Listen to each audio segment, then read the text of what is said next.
Sri Lankan dies in Messina, Italy. Investigations launched to ascertain if the cause of the death is COVID-19. 3,700 people arrested for violating curfew.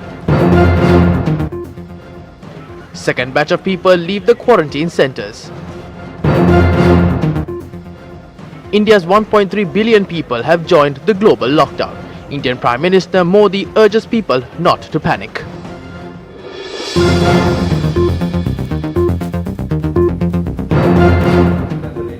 Hello there and welcome to Lunchtime News here on TV1. You're joining me, Devi Paldano. Now, Italy has been suffering with the coronavirus outbreak, which has made it an epicenter of the virus. Now, a Sri Lankan residing in Italy's city of Messina had in the other districts. Here is a further explanation into that. The curfew for the Putsalam district and the 5 districts in the northern province will be in effect until 6 am on the 27th of this month and will be reimposed at 12 noon on the same day. However, the curfew in the Colombo, Gampaha and Kalutara districts will continue until further notice, as the government classified them as high-risk zones of COVID-19. Curfew in all other districts will be in effect until 6 am on Thursday the 26th and will be reimposed at 12 noon on the same day. Travelling between districts and the transportation of tourists when the curfew is in effect is completely prohibited. The government has allowed for cultivation and farming to take place during the curfew across the island. Now, Italy isn't the only country that is suffering with the coronavirus pandemic. Other countries in the world are also suffering with it. Our neighbours, India, recently initiated a lockdown that would last until the end of the month. Now, India is becoming the latest country with its 1.3 billion citizens to join the lockdown that is caused by the virus. Now, coming back to the local aspect of the coronavirus, the total number of COVID-19 patients in the country has risen to 102. Now, according to information released by the Ministry of Health, 100 COVID-19 patients are currently receiving treatment. The total number of patients who recovered from COVID-19 in Sri Lanka is now at 3.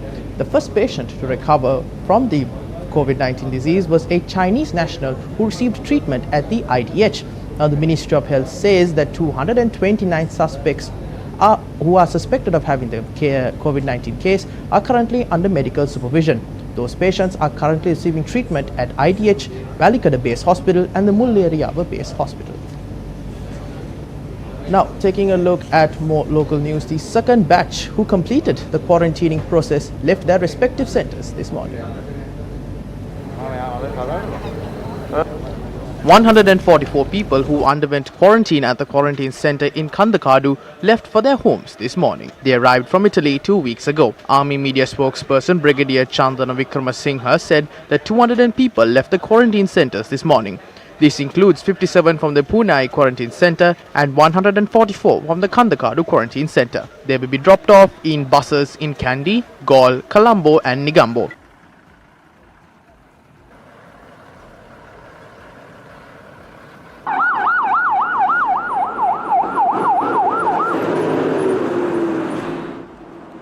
Yesterday, 311 people left the quarantine centres in Kandakadu and Pune upon completing the quarantine period.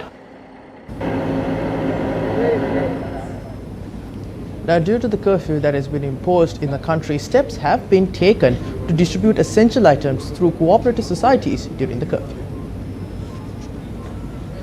Yesterday, various cooperative societies distributed food parcels to the people of the estate community. These food packs were sold at a cost of 500 rupees, 1000 rupees and 1200 rupees to the people of the Koya, Hatton, Abosley and Panmure.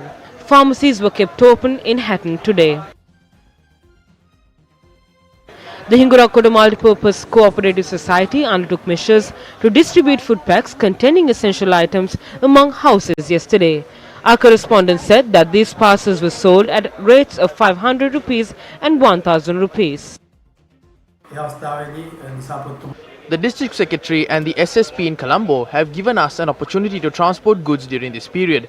I believe that anyone can contact us on 027 22 400 6201 and inform us in order to purchase a pack of dry rations at a cost of 500 rupees or 1000 rupees. The police has permitted the public to sell essential goods even while the curfew is in effect. Long queues were observed opposite the Kantale police station at which eggs had been sold. In a bid to avoid public gatherings, the Kantale police had intervened and undertook steps to sell eggs. Now, multiple programs to disinfect several areas took place in the country. A program to sterilize the Udugama General Hospital in Galle got underway after a patient who tested positive for COVID-19 was admitted to the hospital. Meanwhile, a special unit to accommodate 25 more patients in the event the hospital runs out of space has been established in the Udugama General Hospital. A program to sterilize the Polonnarua prison took place recently. The sterilization program was initiated after 2 inmates of the prison were admitted to the hospital suspecting to have contracted the virus. More than 3,700 people have been arrested for violating the police curfew, which is in effect in the country. Now, police said that these arrests have been made since 6 p.m. last Friday until last evening. 715 vehicles which have been travelling during this period without a valid permit have also been seized by the police. The curfew imposed countrywide is still in effect. Around 3,700 people who had violated the curfew and had committed offences during this period have been arrested. 715 vehicles have also been seized. Be vigilant about the areas in which the COVID-19 patients had stayed. It is very evident that these people had mostly resided in the Western Province and the Puttalam district. These areas have been identified as high-risk zones. Accordingly, the people are barred from leaving these areas under any circumstances. Steps were taken to set up more roadblocks in the country after the government restricted people from travelling between districts since yesterday. DIG Ajit Rohan has stated that the regulation is being implemented upon the directives of the Acting Inspector General of Police, Chandana Wickramaratne. Meanwhile, the manner in which a group of people who were arrested for violating the curfew in Matale have been captured on CCTV camera.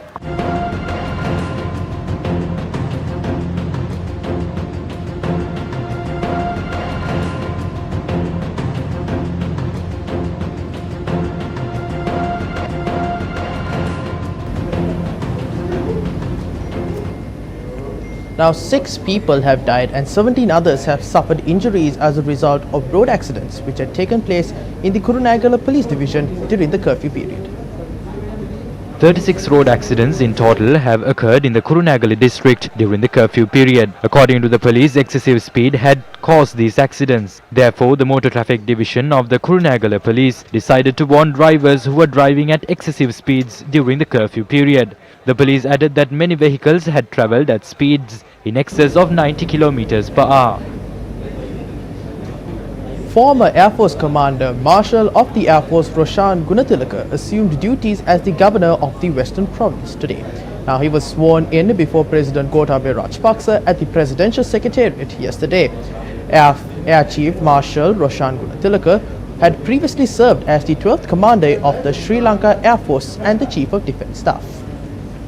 Now, moving on to more local news, a person has been shot dead in the VIOLATING area. Now, the victim has been identified as a 37-year-old father of 2.